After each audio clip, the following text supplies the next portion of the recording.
이 시간 우리 믿음을 하나님께 고백하고 또 우리 말씀을 함께 나누겠습니다. 가슴에 한번 손을 얹고 저를 따라서 함께 이 믿음의 고백 선포를 하나님께 드리겠습니다. 나는 하나님을 예배합니다. 오늘 마음을 열고 하나님 말씀을 듣겠습니다. 말씀이 나의 삶의 능력이 될 것입니다. 아멘. 우리 믿음의 고백대로 선포대로 하나님께서 은혜 주실 줄 믿습니다. 예전에 그 한 지방에서 그 가정에 붉은 수돗물이 나온다라는 이제 뉴스가 나왔습니다.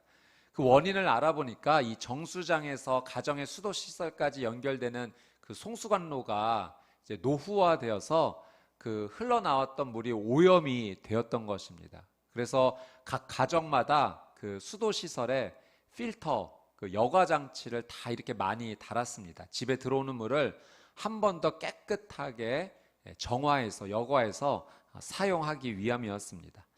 우리의 삶을 이렇게 돌아보면 그 여과 장치, 필터를 사용하는 것이 꽤 많습니다. 이 공기청정기에도 이 여과 장치, 필터를 사용하고요. 정수기에도 이 필터를 사용합니다. 깨끗한 공기, 깨끗한 물을 공급받기 위해서 그 여과 장치를 통해서 우리가 그 물과 공기를 공급받는 것이죠.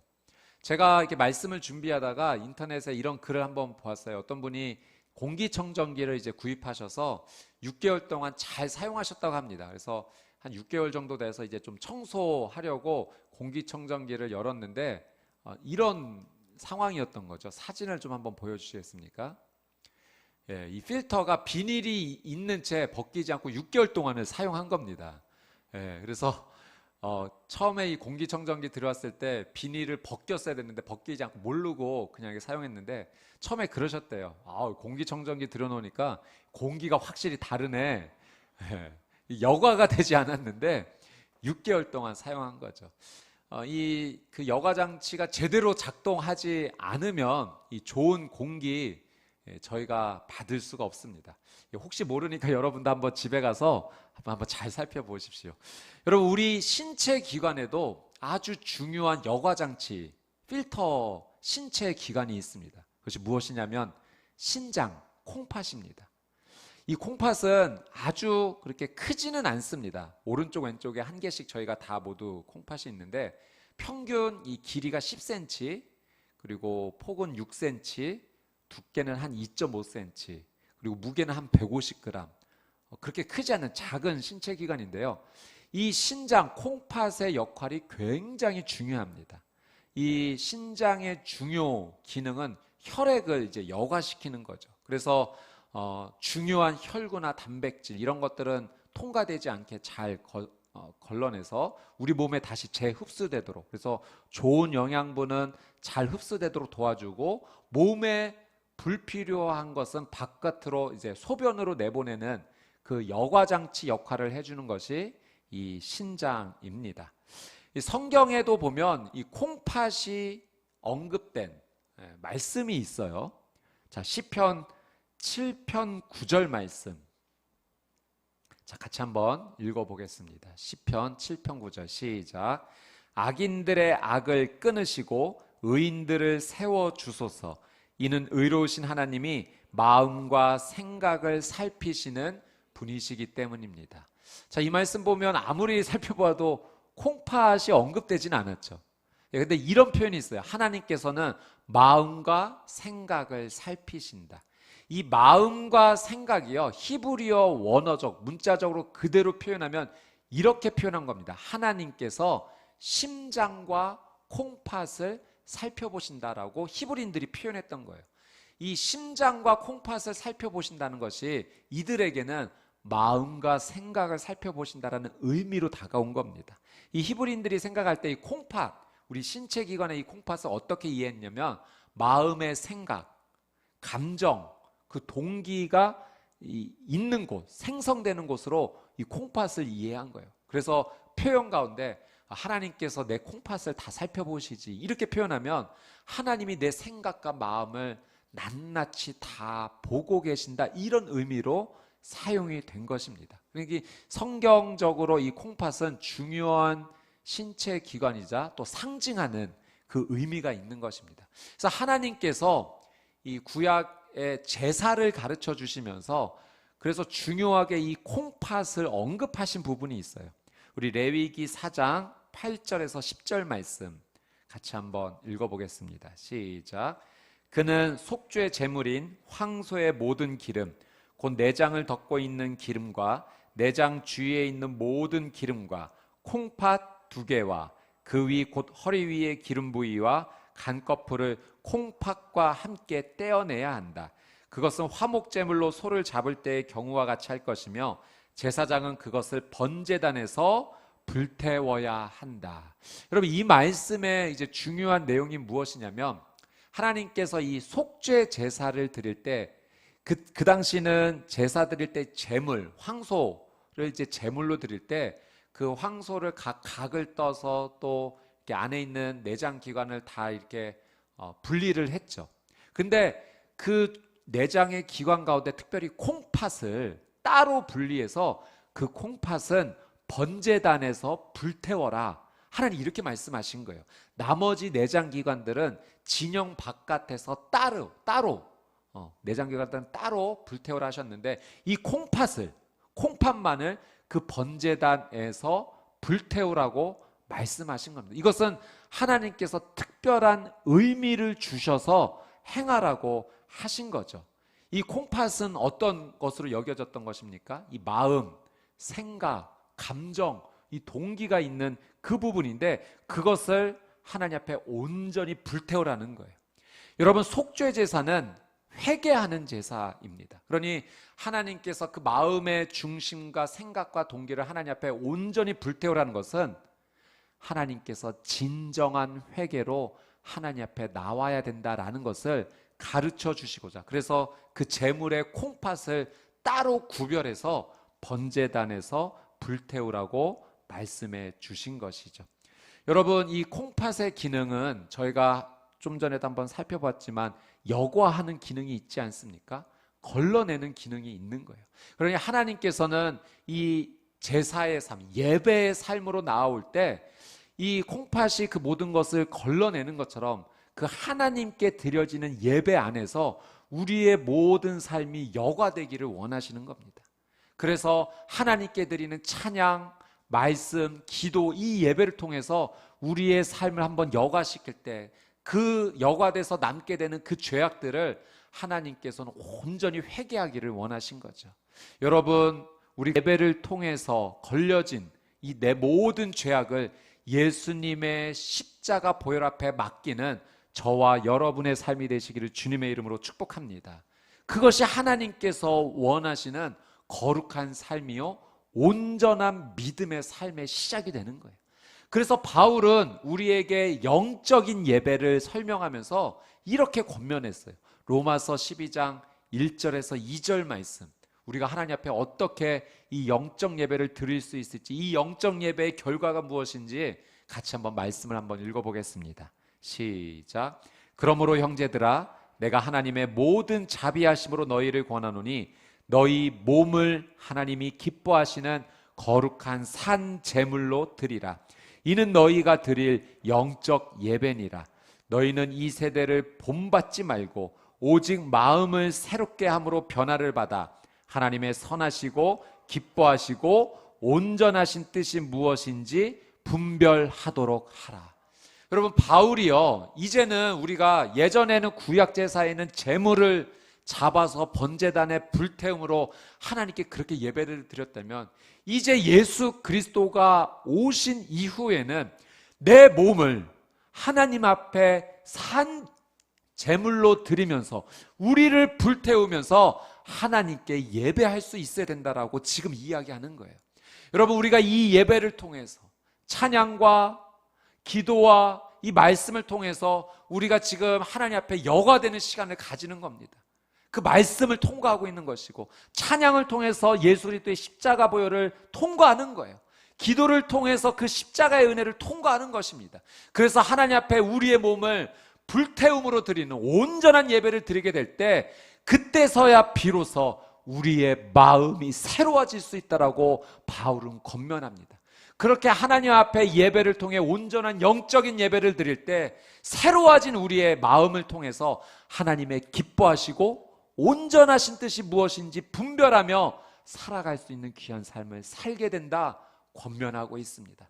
사랑하는 여러분, 다시 한번 여러분에게 믿음으로 권면합니다. 하나님 앞에 이 영적인 예배를 온전히 드림으로 말미암아, 이 예배를 온전히 통감으로 말미암아, 예배를 통해 예수 그리스도의 십자가를 온전히 붙잡음으로 말미암아, 그 십자가의 은혜를 통감으로 말미암아 우리의 삶이 하나님 앞에 온전히 여과가 되어져서 예수 십자가의 보혈 앞에 우리의 모든 죄악을 내려놓고 영적으로 주님 앞에 새로워지는 저와 여러분의 삶이 되시기를 주님의 이름으로 축복합니다.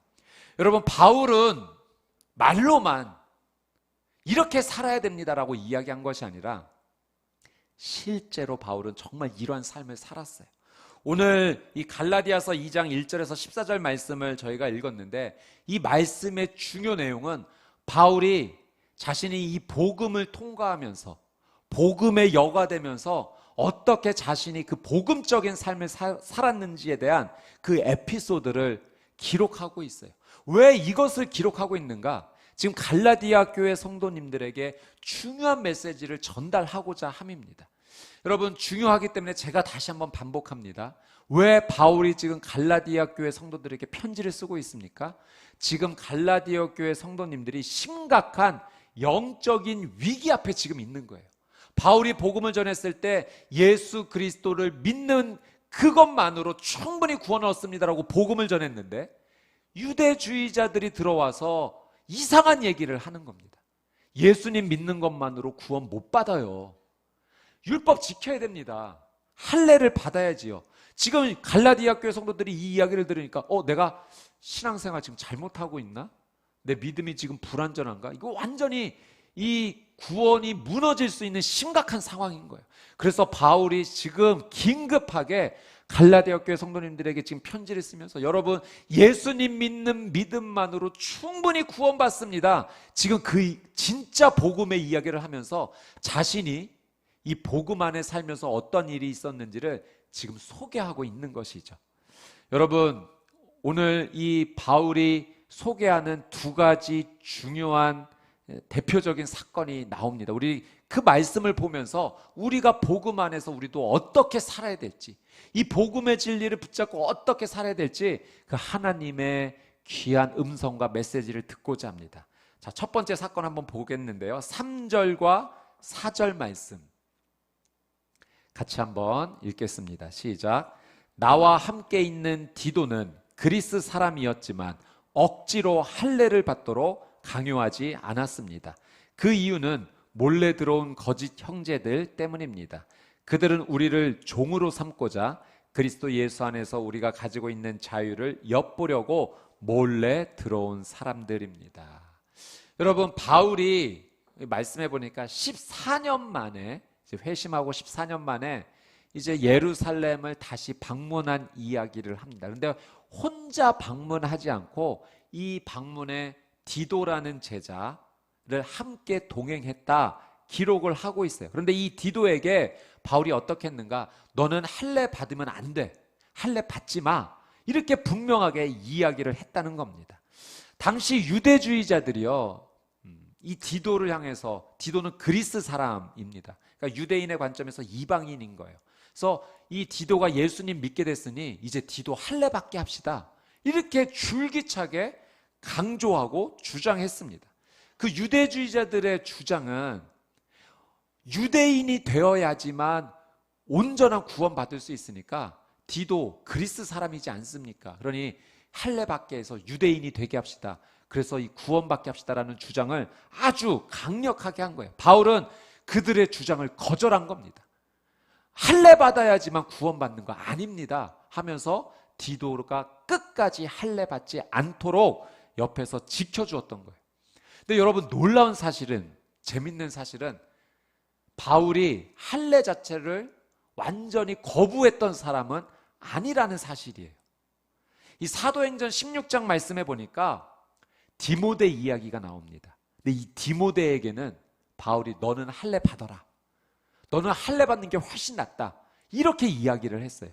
자, 왜 디모데에게는 할례를 받으라고 했는가? 우리 사도행전 16장 1절에서 3절 말씀 같이 한번 읽겠습니다. 시작. 바울은 더베에 갔다가 루스드라로 갔습니다. 그곳에는 디모데라는 제자가 살고 있었습니다. 그 어머니는 유대 사람으로서 믿는 사람이었지만 그 아버지는 그리스 사람이었습니다. 디모데는 루스드라와 이고니온의 형제들에게 칭찬받는 사람이었습니다.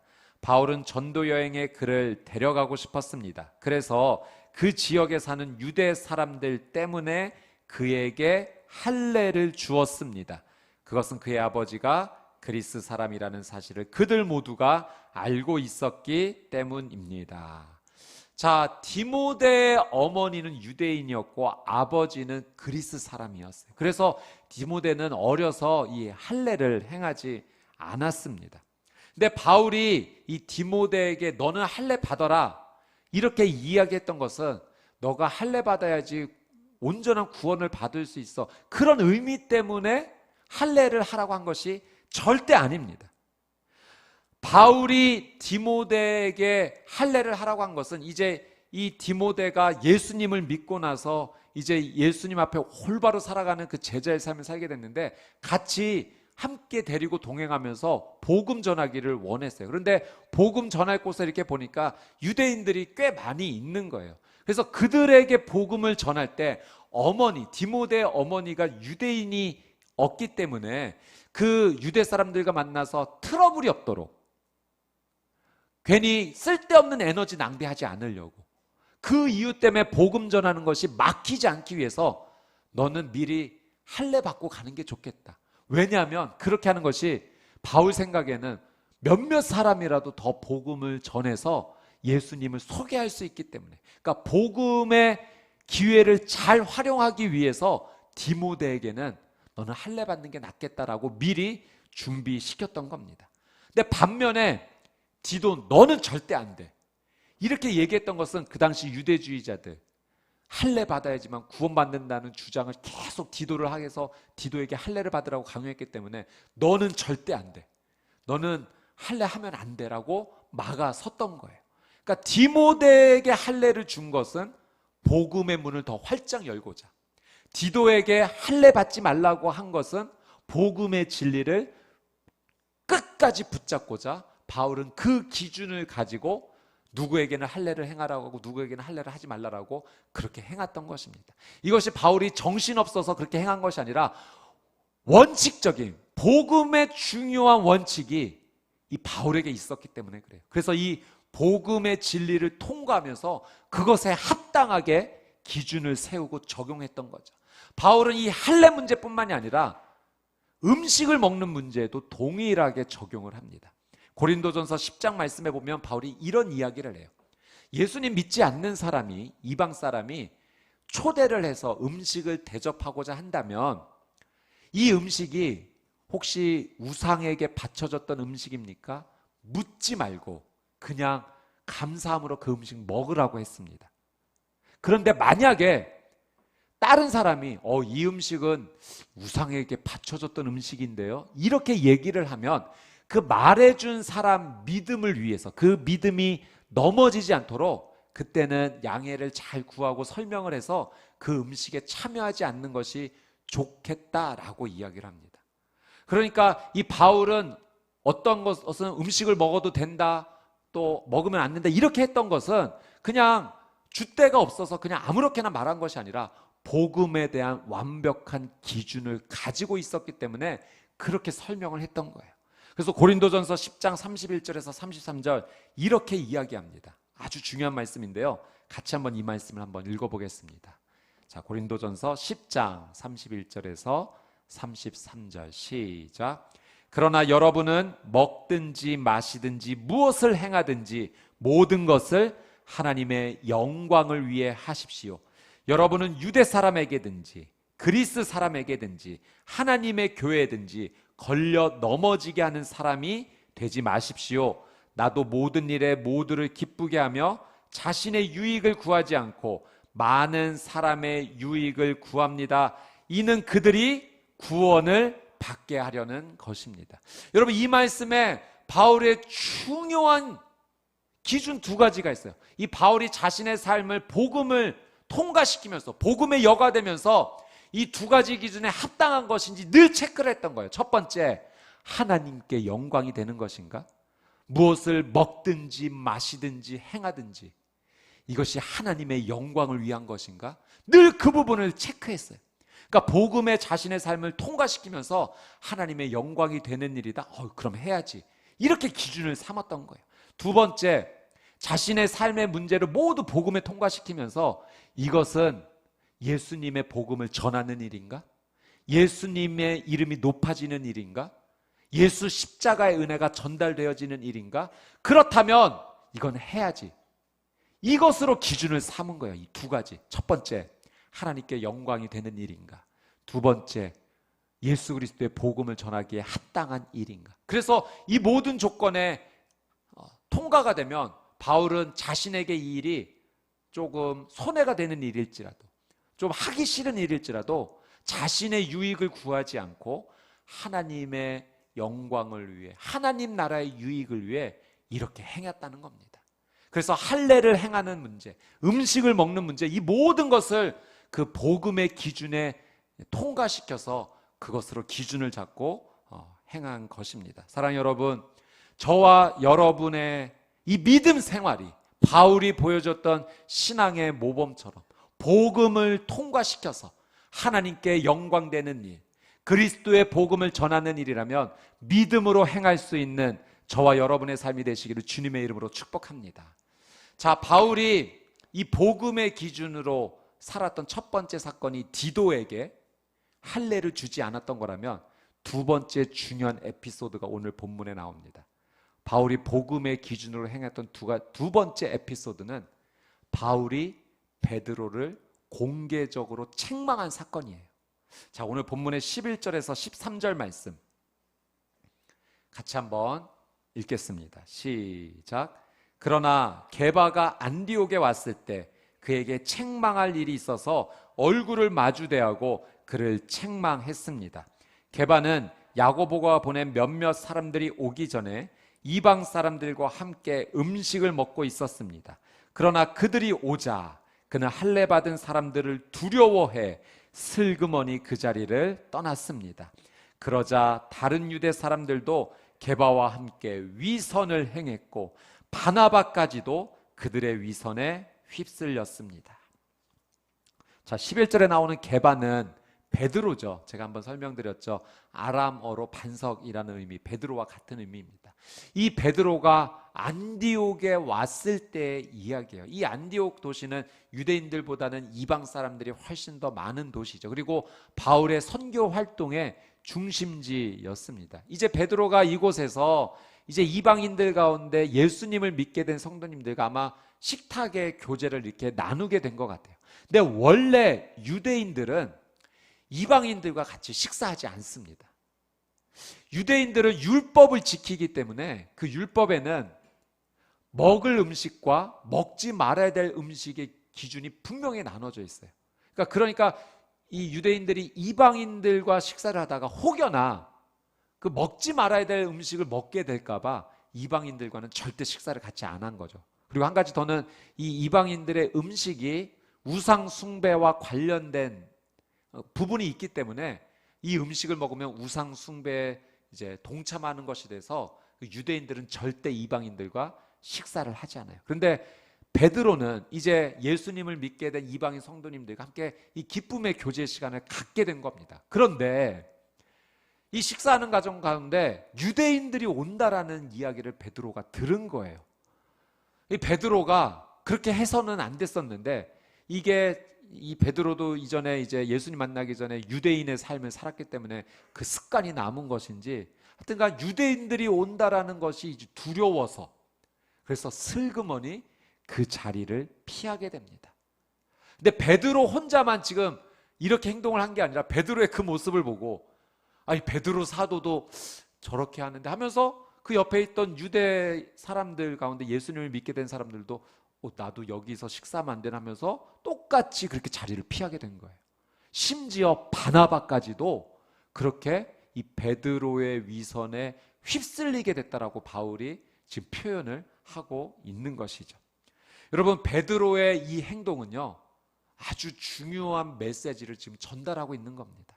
베드로가 그렇게 말은 하진 않았지만 자기가 자리를 피하면서 어떤 메시지를 남겨놓냐면, 유대인과 이방인은 다릅니다. 지금 이것을 행동으로 지금 말하고 있는 거예요. 뭔가 이방인들은 조금 부족합니다. 이건 유대주의자들이 주장했던 내용이거든요. 그래서 이방인들을 향해서 예수님 믿는 것만으로 충분하지 않다. 유대인이 돼야지. 할례 받아라. 율법 지켜라. 그 이야기를 계속 강조했는데 베드로가 행동으로 그 유대주의자들의 말이 맞다는 것을 지금 말하고 있는 거예요. 그러니 바울이 이 모습을 보고서 가만히 있을 수가 없었던 거예요. 자신의 삶을 이 복음의 삶에 통과시켜 봤을 때 베드로의 이 행동은 옳지 않은 행동이었어요. 그래서 용기를 내서 지금 베드로를 공개적으로 강력하게 지금 책망하고 있는 겁니다. 여러분, 이것은 복음 앞에서 바울이 용기 낸 거예요.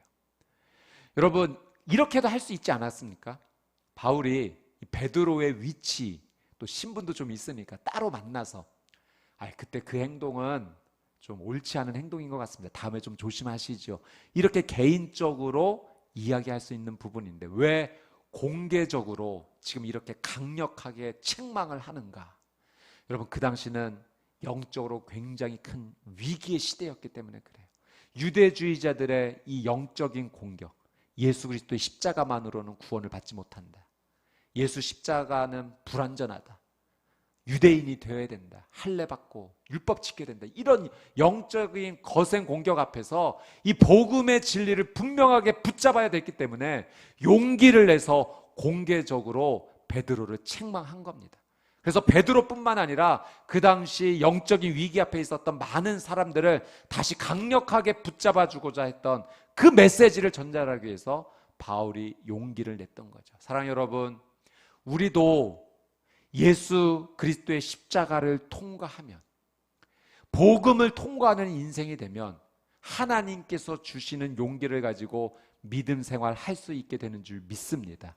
여러분, 우리의 신앙생활은요, 우리의 믿음 생활은 반드시 용기가 필요해요. 이 용기가 어디에서 나오는가? 복음을 통과할 때 용기를 얻을 수 있는 거예요. 저희 성도님들 가운데 제가 이렇게 한 분 뵙게 되면서 굉장히 큰 감동을 받게 된 적이 있어요.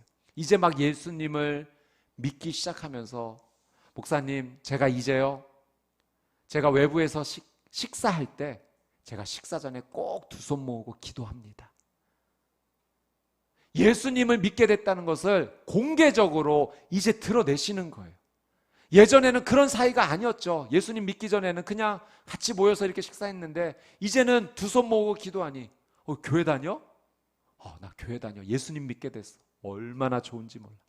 그렇게 기도하면서 예수 그리스도를 믿는 삶을 드러내시는 거예요. 용기입니다.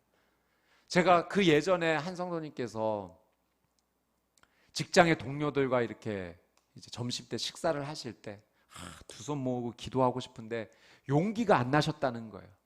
그래서 어떻게 하셨는가? 머리를 이렇게 싹 쓸어 올리셨답니다. 그 순간 하나님 감사합니다. 제가 그것도 용기의 시작이라고 저는 생각합니다. 여러분, 신앙생활에는 진짜 용기가 필요해요. 여러분, 만약에 우리의 주변에 하나님을 알지 못하는 분이 삶의 어려운 순간에 있게 되었을 때 우리가 그 이야기를 듣게 되고, 동료이든 친구이든 아는 분이든 제가 당신을 위해서 한번 기도해 드려도 될까요? 여러분, 그건 진짜 용기예요.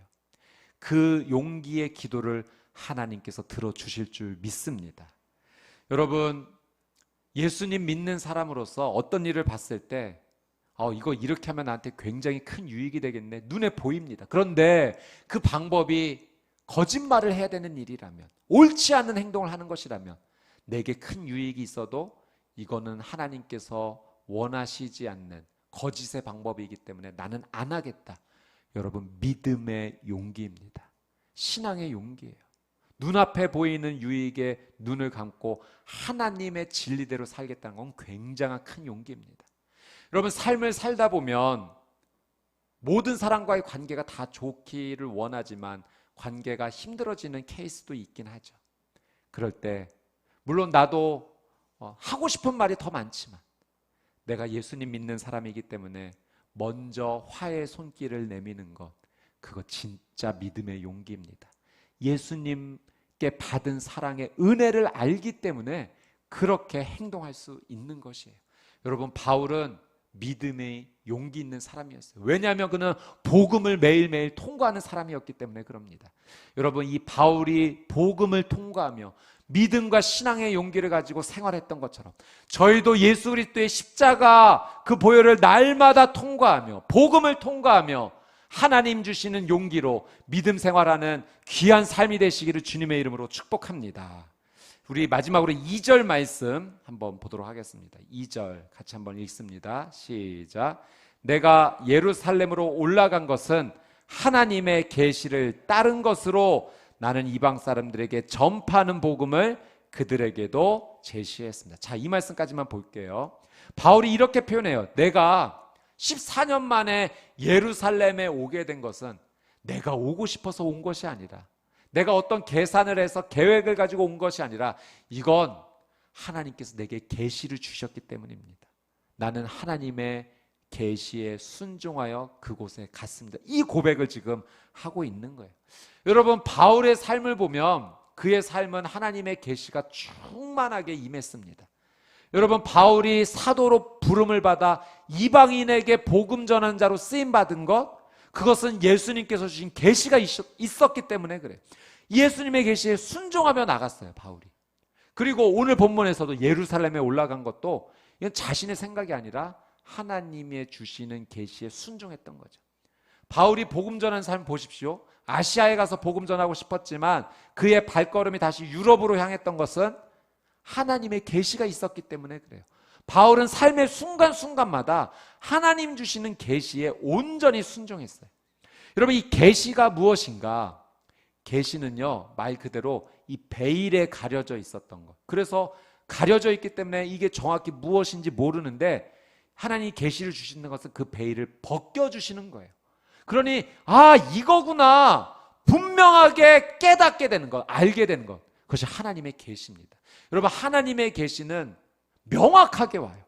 이것이 하나님의 뜻이구나, 이것이 하나님께서 나에게 원하시는 것이구나, 우리의 가정이 이렇게 행하기를 원하시는구나, 분명하게 하나님께서는 깨닫게 해주시고 알려주십니다. 여러분, 이 계시는요 정말 다양하게 여러 가지 방법을 통해서 하나님께서 우리에게 주세요. 기도를 할 때 하나님의 계시가 임합니다. 기도할 때 깨닫게 해주세요. 하나님께서 내가 무엇을 선택하고 어떻게 행동해야 될지 아주 명확하게 말씀해 주세요. 때로는 꿈을 통해서도 하나님께서 우리에게 계시를 주세요. 여러분, 그 약할 때 강함 대신에라는 그 찬양을 지은 데니스 저니건라는 사람이 있는데요. 이 사람의 친구가 이 데니스 저니건에 대한 꿈을 꾼 거예요. 하나님께서 친구에게 꿈을 통해 계시를 주셨어요. 친구야, 내가 너를 위해서 내가 꿈을 꿨는데 하나님께서 너에 대한 꿈을 꾸게 해주셨어. 하나님께서 너에게 노래를 주셨는데 그 노래를 전 세계 사람들이 찬양하는 것을 내가 봤어. 여러분, 약할 때 강함 대신에 이 찬양을, 그래서 우리 모두가 함께 귀한 믿음의 고백으로 하지 않습니까? 하나님께서는 꿈을 통해서도 하나님의 계시를 주십니다. 여러분, 다른 사람과의 대화를 통해서도 하나님 우리에게 계시를 주세요. 믿음의 사람들과 함께 대화하면서 하나님께서 내게 이걸 원하시는 걸 분명하게 깨닫게 돼요. 다른 사람과의 대화를 통해서도, 권면을 통해서도, 충고를 통해서도 하나님의 계시가 임하기도 합니다. 또 예배를 통해서 하나님의 계시가 임해요. 찬양을 하는 가운데, 예배 시간에 찬양을 하는 가운데 분명하게 하나님께서 내게 말씀해 주시는 것이 있어요. 예배 시간에 기도를 통해서 말씀을 듣다가 하나님께서 내가 이렇게 하기를 원하시는구나, 명확하게 하나님께서 말씀을 해 주십니다. 때로는 교회 공동체를 통해서 하나님께서 공동체를 향해서 동일한 계시를 주시기도 하시죠. 여러분, 우리가 14일에 계속 2주간의 특별 새벽 기도를 한 것은 공동체에 주신 하나님의 계시입니다. 우리가 그 하나님의 계시 앞에 다 순종하며 나왔죠. 기도했죠. 엎드렸습니다. 하나님께서 주시는 말씀, 계시에 우리가 순종하며 따라간 것입니다. 여러분, 하나님께서 여러 가지 방법을 통해서 우리의 삶 가운데 하나님의 뜻을 알려주시는데, 그런데 보편적으로 하나님께서 가장 보편적으로 계시해 주시는 방법이 있다면 그것은 하나님의 말씀입니다. 여러분, 하나님의 말씀은 인간이 경험할 수 있는 삶의 모든 영역에 대해 하나님께서 준비해 주신 놀라운 은혜입니다. 그래서 우리가 말씀을 읽을 때, 말씀을 묵상할 때 이 말씀을 통해서 하나님의 분명한 뜻을 받게 돼요. 하나님께서는 성경이 우리의 삶의 완전한 안내서라고 선언해 주셨습니다. 디모데후서 3장 16절 17절 말씀 한번 같이 보겠습니다. 같이 읽겠습니다. 시작. 모든 성경은 하나님의 감동으로 된 것으로 바르게 함과 의로 교육하기에 유익하니 이는 하나님의 사람으로 온전하게 하며 모든 선한 일을 행할 능력을 갖추게 하려 함이라. 아멘. 여러분, 우리가 말씀 앞에 서게 되면, 그래서 그 말씀을 읽고 묵상하면 하나님의 귀한 뜻이 내 삶 가운데 임하게 돼요. 이 성경은 교훈과 책망과 바르게 함과 의로 교육하기에 유익하다 하나님께서 말씀하셨습니다. 여러분, 바울은 매일의 삶을 이 복음을 통과한 삶을 살았어요. 예수 그리스도의 십자가 보혈을 통과한 삶을 살았어요. 하나님의 말씀을 통과한 삶을 산 거예요. 그래서 이 말씀에 통과한 자신의 삶을 통해서 하나님께서 원하시지 않는 것은 하나님께 회개하며 행하지 않았고, 하나님께서 원하시는 것만 선택하며 하나님의 뜻에 순종하며 나갔던 삶이 이 바울의 삶입니다. 여러분, 하나님께서 오늘 우리에게 이 말씀을 왜 주시는가? 여러분, 바울이 복음의 진리를 통과하여 바르게 살았던 것처럼 우리도 하나님께서 복음의 진리를 통과하며 하나님의 말씀을 통과하며 예수 그리스도의 십자가 보혈을 통과하며 하나님께서 기뻐하시는 삶을 살기를 우리에게 원하시는 줄 믿습니다. 여러분, 하나님의 말씀을 통과하는 것이 복음을 통과하는 거예요. 하나님의 말씀을 통과하는 것이 십자가를 통과하는 겁니다. 말씀을 통과하는 것이 예수님의 보혈을 통과하는 것인 줄 믿습니다. 그래서 이 말씀을 통과하면 여러분, 나의 죄를 진심으로 하나님 앞에 회개할 수 있어요. 여러분, 이 말씀 앞에 내 죄를 분명하게 깨닫게 됩니다. 하나님, 이거 원하지 않으시는군요. 말씀을 통해 알게 됩니다. 회개합니다. 여러분, 말씀을 통과하면 하나님의 영광을 위하여 살 수 있어요. 말씀을 통하여 하나님께서 기뻐하시는 삶이 무엇인지를 깨닫게 되고 그것을 선택하게 됩니다. 말씀을 통과하면 진리 안에서 진리를 누리며 살아갈 수 있어요. 여러분, 우리가 진리 안에 거하게 되면 진정한 자유가 임하게 될 줄 믿습니다. 여러분, 우리를 자유케 해주신 것은 오직 하나님의 진리, 하나님의 말씀입니다. 우리가 말씀을 통과하면 예수 그리스도의 기쁨과 평강이 내 삶 가운데 채워지기 시작해요. 세상은 도저히 주지 못했던 그 기쁨과 평강이 우리의 삶 가운데 채워지게 됩니다. 말씀을 통과하면, 예수 그리스도의 보혈을 통과하면 우리의 삶에 진정한 치유와 회복의 은혜도 임하게 될 줄 믿습니다. 여러분, 하나님께서 부르세요. 초청하십니다. 오늘 이 자리가 하나님의 계시가 여러분에게 임하는 시간이 되기를 바랍니다. 여러분, 말씀 앞에 서십시오. 매일 말씀을 묵상하십시오. 계속하여 말씀을 읽고 묵상하셨다면 계속해서 그 일을 행하십시오. 잠시 멈추셨다면 다시 시작하십시오. 여러분, 말씀을 통과하는 삶, 그것이 복음을 통과하는 삶이요 예수 그리스도의 십자가를 통과하는 삶입니다. 말씀을 통하여 하나님의 귀한 뜻을 깨닫게 되고 다시 한번 영적으로 새로워지게 되는, 일어서게 되는 저와 여러분의 삶이 되시기를 주님의 이름으로 축복합니다. 아멘. 오늘 우리에게 주시는 말씀 믿음으로 붙잡고 같이 한번 하나님 앞에 기도하며 나가겠습니다. 먼저 찬양하며 주님 앞에 나가기 원합니다. 우리 오늘 주신 말씀을 기억하면서 주님 말씀하시면 나아가겠습니다. 그리고 주님 뜻이 아니면 멈춰 서겠습니다. 내가 나가고 또는 멈춰서는 것 모두 하나님의 뜻 안에 있게 해 주십시오. 오 주님, 주님만이 나를 이끌어 주십시오. 이 믿음의 고백으로 주님 앞에 함께 나가겠습니다. 주님 말씀하시면 주님 말씀하시면 내가 나아가리다. 내가 나아가리다. 주님 뜻이 주님 아니면 뜻이 아니면 내가 내가 멈춰서리다. 멈춰서리다. 나의 나의 가고 가고 서는 것. 서는 것 주님 뜻에 있으니 오 주님, 오 주님 나를 이끄소서. 나를 이끄소서. 다시 한번 고백합니다. 주님 말씀하시면 주님 말씀하시면 내가 나아가리다.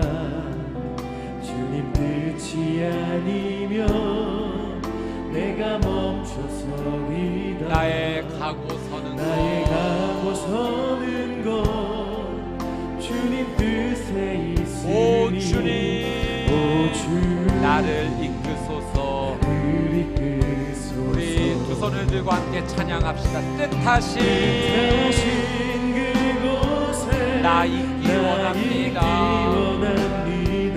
이끄시는 대로 순종하며 살리니 연약한 내 영혼 통하여 일하소서. 주님 나라와 그 뜻을 위하여 아멘. 뜻하신 그곳에 나 있기 원합니다. 아멘. 이끄시는 대로 순종하며 살리니 연약한 내 영혼 통하여 일하소서. 주님 나라와 그 뜻을 위하여 오 주님, 오 주님 나를 이끄소서. 우리 이 시간 같이 한번 말씀 붙잡고 기도하며 나아갈 때 하나님의 말씀을 통과하는 인생 되기를 원합니다. 하나님의 말씀을 통과하여 주님 말씀하시면 나아가고 주님 뜻이 아니면 하나님 멈춰설 수 있는 하나님 순종하는 인생 되게 하여 주시옵소서. 주님 뜻하신 그곳에 내가 서 있게 하여 주시옵소서. 말씀으로 나의 삶을 인도하여 주시옵소서. 우리 주여 한번 외치고 통성으로 기도하겠습니다. 주여 하나님, 주님의 말씀을 통과하는 인생 되기를 원합니다. 하나님의 말씀을 통과하여 살아가는 인생 되기 원합니다. 그 말씀에 나를 여과시켜 하나님 가라 하시면 가고 멈추라 하시면 멈추는 하나님의 말씀에 순종하는 삶이 되게 하여 주시옵소서. 하나님 나아가야 될지 멈춰서야 될지 잘 모를 때가 많습니다. 무엇이 하나님의 영광을 위한 일이고 어떻게 해야 내 삶이 하나님의 은혜 안에 있게 될지 하나님 깨닫지 못하는 경우가 많습니다. 주님 말씀을 통하여 알려주십시오. 깨닫게 해주시오. 그 말씀 붙잡고 살아가는 하나님 말씀에 온전히 순종하는 귀한 삶을 살게 하여 주시옵소서. 내가 어디에 있든 무엇을 하든 하나님의 뜻 안에 있기 원합니다.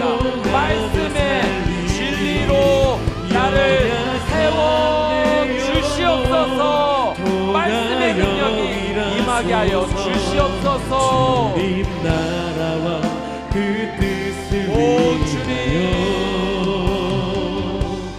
오 주님 나를 이끄소서. 우리 이 시간 말씀 붙잡고 한 번 더 간절하게 우리 기도하며 나아갑시다.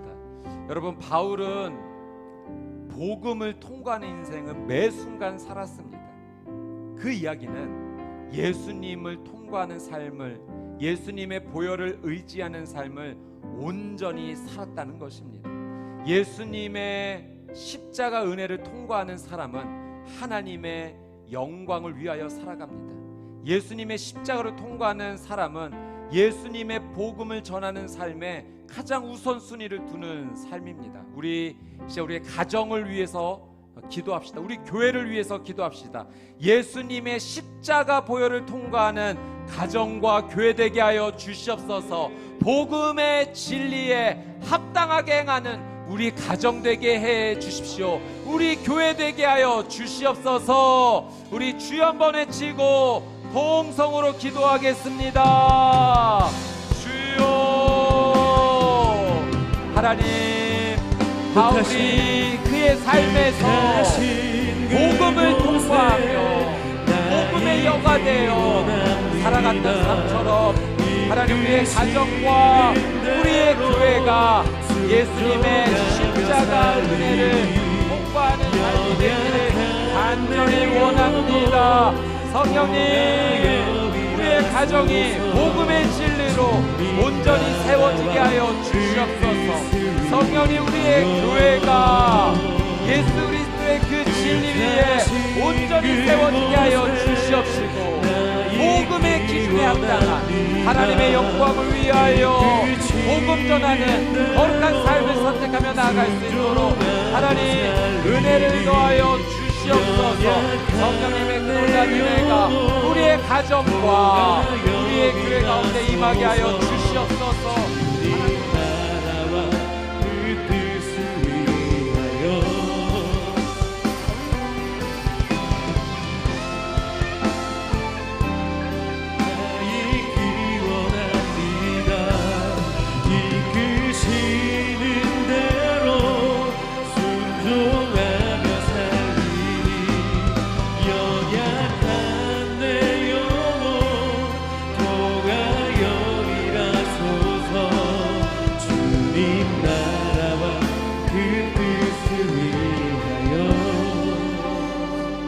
마지막으로 한 번 더 간절하게 이 시간 기도하기 원합니다. 우리 치유와 회복을 위해서 한번 하나님 앞에 간절히 기도합시다. 몸이 아프신 분들이 계시다면 이 시간 그 아픈 부위에 믿음의 손을 얹고 우리 간절하게 기도합시다. 또 주변에 중보 기도해 주시는 우리 분들 계시다면 그분을 생각하면서 온전한 치유와 회복의 은혜가 임하게 해달라고 기도합시다. 우리 수원 온누리교회 환우 성도님들 위해서 중보합시다. 우리의 가정, 우리의 가족을 위해서 기도합시다. 또 더불어 한 가지 더 기도하는 것은 우리의 자녀들, 하나님 예수님의 십자가를 통과하는 우리 자녀들 되게 하셔서 우리 자녀들의 세대는 복음의 세대 되게 하여 주시옵소서. 믿음의 세대 되게 하여 주시옵소서. 온전한 치유와 회복을 경험하는 우리 자녀들 되게 해달라고 예수 십자가의 그 보혈을 통과하며 놀라운 하나님의 치유와 회복이 임하게 해달라고 우리 주여 한번 외치고 통성으로 기도합시다. 주여. 참 좋으신 아버지 하나님, 이 시간 치유와 회복의 놀라운 은혜를 구하며 주님 앞에 나아갑니다. 예수님의 십자가 보혈로 덮어 주시옵소서. 십자가 보혈로 살아나는 은혜가 있게 하여 주시옵소서. 하나님, 나의 삶을 주께 올려드립니다. 아픈 부위에 손을 얹고 기도하오니 예수님의 보혈이 임하게 하사 온전히 치유되고 회복되게 하여 주시옵소서. 우리 수원원들의 교회 한우 성도님들 위하여 기도합니다. 주님, 치유와 회복의 은혜가 예수의 이름으로 일어나게 하여 주시옵소서. 내가 회복의 이름, 치유의 이름, 예수의 이름으로 명하노니 이 시간 모든 질병은 예수의 이름으로 떠나갈지어다. 회복되게 하여 주시옵소서. 우리의 자녀들 하나님 예수 십자가의 보혈로 말미암아 치유의 세대, 믿음의 세대, 복음의 세대 되게 하여 주시옵소서. 복음으로 일어서는 놀라운 인생 되게 하여 주시옵소서. 하나님의 그 크신 은혜가 예수 십자가의 은혜로 말미암아 임할 수 있도록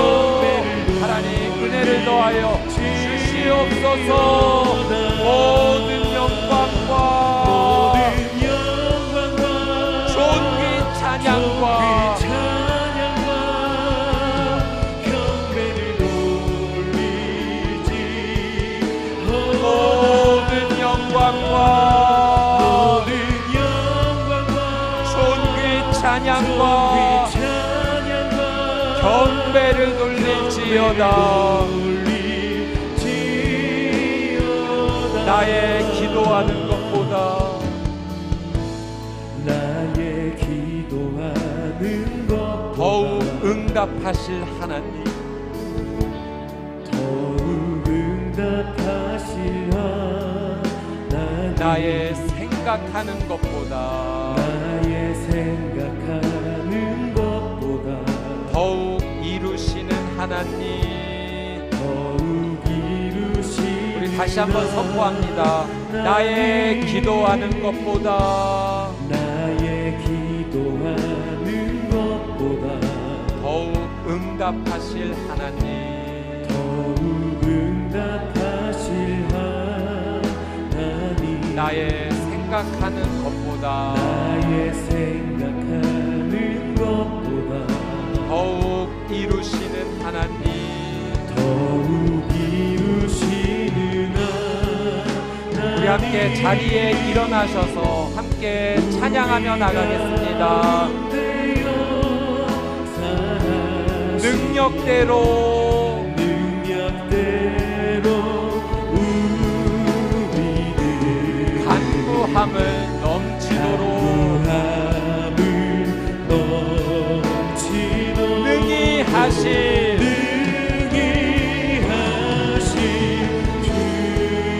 우리 두 손을 들고 존귀 찬양과 경배를 돌릴지어다. 모든 영광과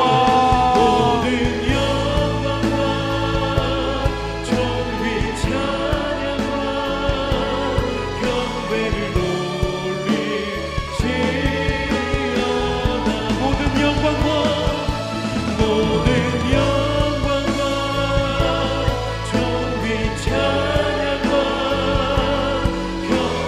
돌리시어다.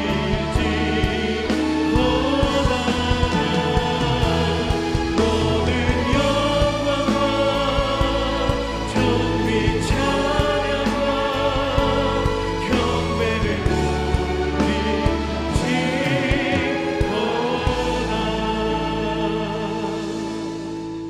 하나님, 복음이 내 마음에 새겨질 때 내 생각은 하나님의 뜻을 간구하고 내 삶은 십자가의 은혜를 붙잡는다고 말씀해 주셨습니다. 주님, 이 한 주간도 주님의 마음을 나에게 허락하여 주시옵소서. 이 땅의 말씀의 유익을 위하여서 삶에 적용할 수 있는 은혜를 더하여 주시옵소서. 하나님 앞에 온전히 헌신할 수 있는 예배자가 될 수 있도록 내 삶의 모든 영역 가운데에 주님의 복음으로 충만히 채워 주시옵소서. 하나님, 과부의 두 렙돈을 귀히 보시는 주님, 내 삶의 일부를 하나님의 것으로 구별하여 오늘 하나님 앞에 정성 들여 드리는 손길 위에 하나님 함께하여 주시고, 하나님 가진 것 없어 오늘도 가난한 마음을 하나님 앞에 올려드리는 그 손길 가운데에 아들아 딸아, 내가 너를 사랑하고 축복한다. 너는 내 자녀이기에 너 하나의 존재만으로도 나는 행복하다 말씀하시는 그 따뜻한 하나님의 음성에 힘입어 이 한 주간도 하나님의 복음 붙잡고 살아갈 수 있는 힘과 용기와 지혜를 더하여 주시옵소서. 이제는 우리 구주 예수 그리스도의 은혜와 하나님 아버지의 한결같으신 사랑하심과 성령의 교제케 하시며 교통케 하시는 역사와 은총이 복음의 진리를 통하여서 바른 길 살아가기를 하나님 원합니다. 주님, 주님의 말씀으로 이 한 주간도 나를 붙잡아 주시옵소서.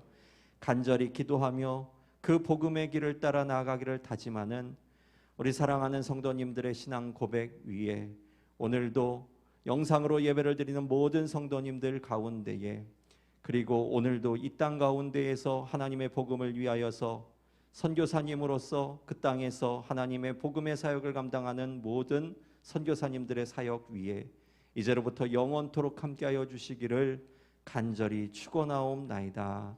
아멘.